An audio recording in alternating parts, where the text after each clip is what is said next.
Hello, my name is Patsy Waggoner, and I want to thank you for stopping by Stamps to Die For. I am excited to share with you another technique how-to this week. Hope you enjoy.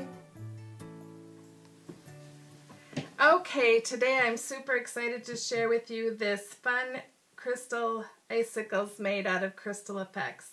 This is one of my favorite all-time winter techniques, and so I'm going to get started. First, you'll want to make your icicles, usually the day before you plan to use them, because it does take a little while for them to dry, and I just find it safer if you do it a day ahead of time. And what you're going to do is take a piece of wax paper, and you're just going to run crystal effects across, the length that you want your icicles, and then you just go in and squeeze out more crystal effects to give some different, you can pull down, but to give different lengths to your icicles, different thicknesses. And so there you go. Using the crystal effects, and I love our new container. I should wipe that off, but it has a little stopper in the top, which really prevents that problem we used to have with, always having the tip of your crystal effects plugged. Then you're going to take your dazzling diamonds, and you're going to just liberally sprinkle that over, literally too, but liberally, and then you're just going to let it set overnight. And with the magic of television, I pre-did these yesterday, and you just peel them off like this. Oops, that one broke. Usually they don't break, but usually I'm a little more careful. But that's okay, because when we put it on the card, it really doesn't matter. So there we have our little icicles. Now for today's card, I'm using a 4 1/4 by 11-inch piece of soft sky and folded in half. And I've stamped "Wishing you a wonderful day" a little crooked, and maybe I should have had it a little more up, but I wasn't sure how long my icicles were going to be, so I stamped it there. And then I took a piece of 3 by 4-inch Whisper White and ran it through the Northern Flurries embossing folder. And so we're going to take our snail adhesive and we're going to run that across that, and we're going to stick it on our mat, which is 3 1/4 by 4 1/4, just like this.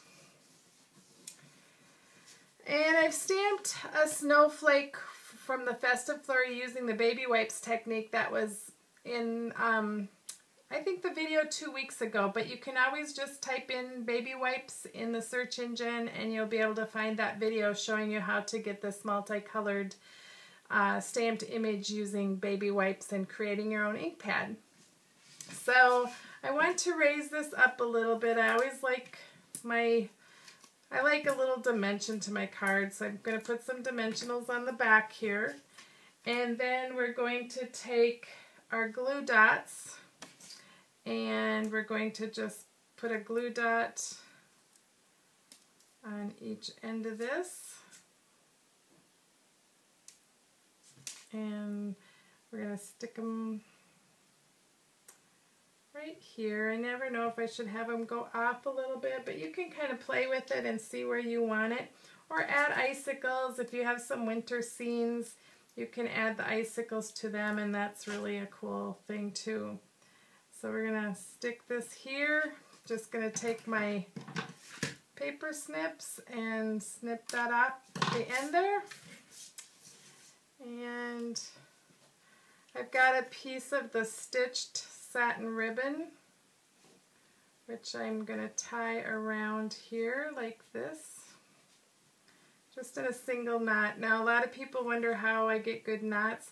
You're going to have 12 o'clock and 6 o'clock. You're going to bring this down, and then you're going to run the 6 o'clock through, but when you get it through, you're only going to pull that 12 o'clock string or ribbon, and that's how you get a nice flat top to your knot.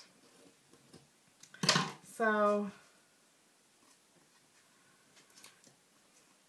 Should have grabbed my new paper snips. Those are the old paper snips from way back 15 years ago, before everything was Stampin' Up! Exclusive. So I'm going to add this to the front of my card like that. And then I'm just going to take a little dimensional and stick it right here.